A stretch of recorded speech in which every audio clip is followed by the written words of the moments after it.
Assalamualaikum warahmatullahi wabarakatuh. Selamat pagi anak-anak. Waalaikumsalam warahmatullahi wabarakatuh. Pagi Ibu. Bagaimana kabarnya hari ini? Alhamdulillah luar biasa. Allahu Akbar. Wah, ceria sekali ya soleh-solehah Ibu. Ada yang tidak hadir hari ini? Dinda Bu, Dinda kenapa tidak masuk? sakit. Oh iya, jadi sakit ya. Oke, mari kita doakan supaya Dinda segera sehat dan kembali belajar bersama kita. Amin ya robbal Amin. Nah, sebelum kita mulai belajar, Ketua kelas tolong bantu memimpin doa terlebih dahulu ya. Silakan. Siap Ibu. Marilah teman-teman kita berdoa terlebih dahulu ya. Berdoa menurut kepercayaan masing-masing dimulai. Berdoa dicukupkan. Amin. Sekarang, coba kalian lihat di bawah bangku atau kolong meja kalian, adakah sampah yang masih tersisa? Jika ada, bisa buang terlebih dahulu ke tempat sampah ya. Di sini tidak ada sampah Ibu. Bagus, hebat soleh-solehah Ibu. Jadi, sudah siap belajar hari ini? Siap Bu, saya sudah Siap siap dong, Bu. belajar. Hari ini kita akan melanjutkan materi kita yang kemarin. Ada yang masih ingat membahas apa kita kemarin? Penjajahan Jepang Bu. Ibu. Penjajahan Jepang. Iya, jadi negara kita ini memang banyak dijajah oleh negara-negara di luar ya, termasuk Jepang. Nah, hari ini kita akan melanjutkan tentang bagaimana negara Belanda menjajah negara kita Indonesia. Namun, sebelum itu kalian tutup dulu semua buku LKS dan buku catatannya ya. Nah, sebelum kita masuk ke materi, Ibu ingin bertanya terlebih dahulu kepada kalian. Ada yang tahu tidak nama pahlawan yang ada di gambar uang seribuan ini? Siapa yang tahu dan bisa angkat tangan? Kapiten Patimura. Ya, benar sekali ya. Sekarang Ibu mau tanya lagi, Kapiten Patimura ini asalnya dari mana? Dari Pati Ibu. Benar tidak Kapiten Patimura ini asalnya dari Pati? Salah Bu. Kurang tepat ya. Kapiten Patimura ini asalnya dari... Maluku. Iya, dari Maluku. Nah, jadi beliau ini adalah salah satu pejuang dari Indonesia. Ini ada lagi. Nah, kalau yang ini namanya siapa nih? Oh, Imam Bonjol Bu. Benar, ini Imam Bonjol. Oh, Imam Bonjol. Nah, Imam Bonjol ini asalnya dari mana sih? Sumatera. Benar tidak Imam Bonjol asalnya dari Sumatera? Benar. Benar ya, Imam Bonjol asalnya dari Sumatera. Coba buka bukunya sekarang supaya tahu benar tidak Imam Bonjol berasal dari Sumatera. Jadi, hari ini tujuan dari kita mempelajari datangnya Belanda ke Indonesia itu agar kalian paham mengapa Indonesia waktu itu sering dijajah dan siapa saja sih tokoh pejuang pada masa itu. Nah, untuk lebih jelasnya, kalian bisa melihatnya di sini. Harapan Ibu ke depannya, setelah mempelajari materi ini, kalian tahu nama-nama tokoh pejuang Indonesia. Sehingga kita tidak mudah lupa kepada para pahlawan pejuang bangsa. Paham ya? Paham Ibu. Sekarang, Ibu akan menjelaskan beberapa materi. Mengapa Belanda melakukan penjajahan di Indonesia? Siapa di sini yang mau membantu Ibu membaca di depan? Saya Bu, saya Triana.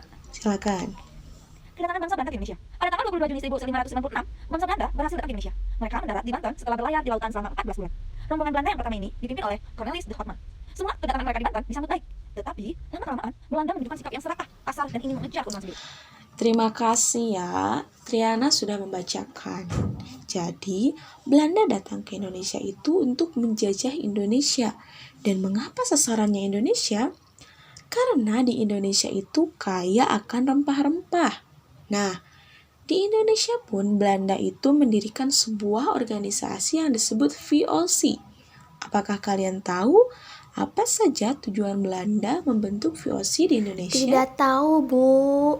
Ya, jadi terdapat beberapa tujuan di antaranya. Yang pertama, menghindari persaingan dagang di antara para pedagang Belanda. Jadi, mereka datang ke Indonesia juga bersaing dengan sesama pedagang Belanda. Yang kedua, memperkuat kedudukan Belanda dalam menghadapi persaingan dengan pedagang dari negara lain. Jadi, negara kita ini dijadikan sebagai kota dagang oleh para penjajah. Yang ketiga, mengadakan monopoli dagang di Indonesia. Jadi waktu itu mereka mau seenaknya sendiri, seenak NDW gitu ya.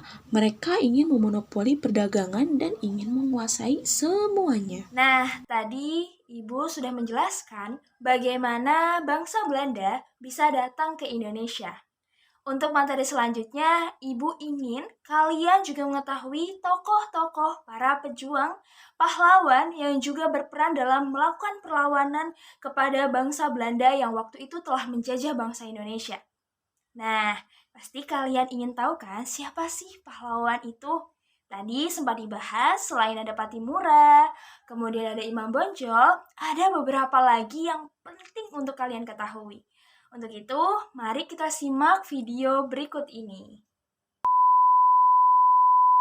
Nah, kalau yang ini siapa? Hayo, ada yang tahu? Triana.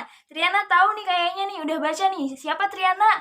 Pangeran Antasari. Iya, betul. Ada Pangeran Antasari. Nah, Pangeran Antasari ini berasal dari Kalimantan. Oke, jadi untuk anak-anak semuanya, jangan lupa untuk mencatat hal-hal penting ya di buku masing-masing. Iya, Bu.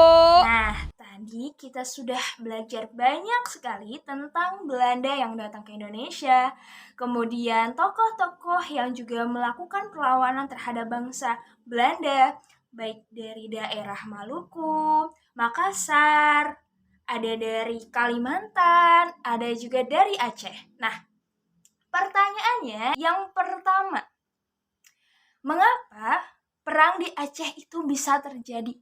Dan apa penyebabnya? Yang bisa menjawab, angkat tangannya. Saya, Bu. Oke, ada Nur. Nur, silahkan.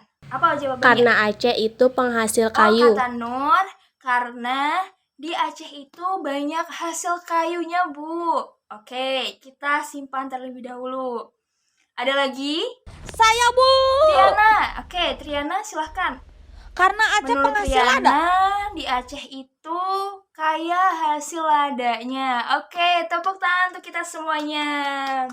Jadi benar ya, semuanya karena memang perang di Aceh itu terjadi karena Aceh memang memiliki kaya sekali terkait ladanya. Oleh karena itu, Belanda memiliki tujuan untuk menguasai daerah Aceh karena banyak sekali ladanya. Seperti itu. Oke, terima kasih. Kalian sangat-sangat antusias.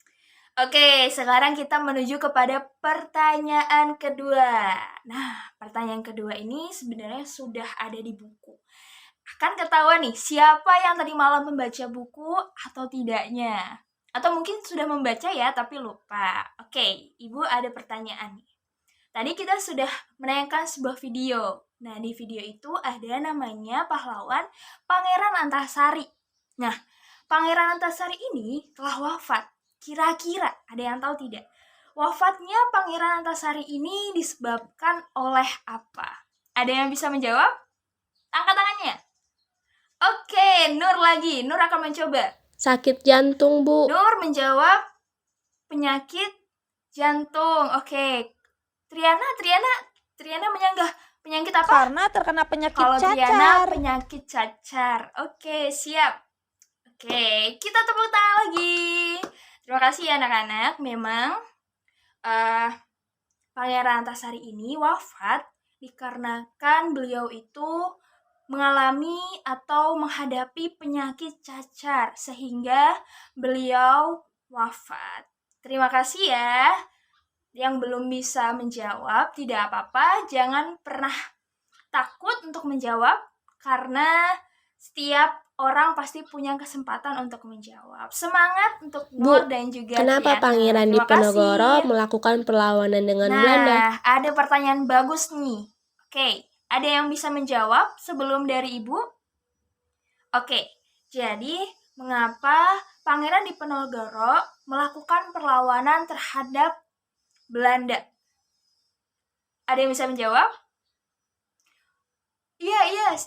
Oke. Coba, apa jawabannya? Karena rakyatnya Akibat sengsara. kerja Rodi, Bu. Jadi, mengapa Pangeran Diponegoro melakukan perlawanan terhadap Belanda? Karena makam para leluhurnya itu dirusak. Siapa sih yang nggak akan marah kalau misalkan ada makam yang dirusak gitu? Apalagi itu adalah makam para leluhur kita gitu. Oleh karena itu, Pangeran Diponegoro memberanikan diri untuk melawan para penjajah Belanda gitu. Nah, sekarang sudah paham ya? Sudah. Oke, terima kasih untuk pertanyaannya. Pertanyaannya sangat bagus sekali. Baik, sebelum benar-benar diakhiri, Ibu ingin ada yang menjadi sukarelawan untuk menyimpulkan atau menceritakan kembali apa sih yang telah kita bahas materi hari ini. Ada yang berani? Oke, Nur. Silahkan, Nur. Terima kasih Nur telah memberikan kesimpulan. Untuk satu lagi ya, kira-kira pesan moral apa ya yang bisa kita ambil dari materi pembahasan pada hari ini? Ada yang mau menjadi sukarelawan lagi? Oh, kali ini Triana ingin mencoba. Silahkan Triana. Menghargai jasa para pahlawan. Iya, oke. Terima kasih untuk hari ini ya. Kalian sangat-sangat hebat. Kalian sangat-sangat antusias untuk melakukan pembelajaran pada hari ini. Terima kasih banyak. Oke, mari kita akhiri dengan mengucapkan lafaz hamdalah bersama-sama. Alhamdulillahirrabbilalamin. Ya, jadi kesimpulan pada pembelajaran hari ini adalah banyak perlawanan yang dilakukan oleh bangsa Indonesia untuk mengusir penjajah. Oleh karena itu, mari kita bersyukur karena kita telah merdeka, kita sudah tidak dijajah, baik dari negara manapun, dari Belanda, ataupun dari Jepang. Oleh karena itu, mari kita tunjukkan sikap toleransi, sikap saling menghargai, saling menolong satu sama lain, dan jangan sampai kita menjajah negara kita sendiri. Mungkin itu saja yang dapat Ibu sampaikan. Mudah-mudahan ilmu yang kita peroleh hari ini dirahmati oleh Allah Subhanahu wa taala, mendapatkan berkah baik untuk dunia dan juga akhirat kita nanti. Amin ya rabbal alamin. Untuk itu, pesan Ibu, tetap semangat, jangan lupa untuk terus belajar, membaca, karena membaca adalah jendelanya dunia. Dan untuk minggu depan, kalian jangan lupa untuk terus meningkatkan literasinya, baca-baca terkait bab proklamasi kemerdekaan, karena minggu depan kita akan membahas terkait materi tersebut. Oke? Tetap semangat, terus jaga kesehatan. Ibu akhiri, wassalamualaikum warahmatullahi wabarakatuh.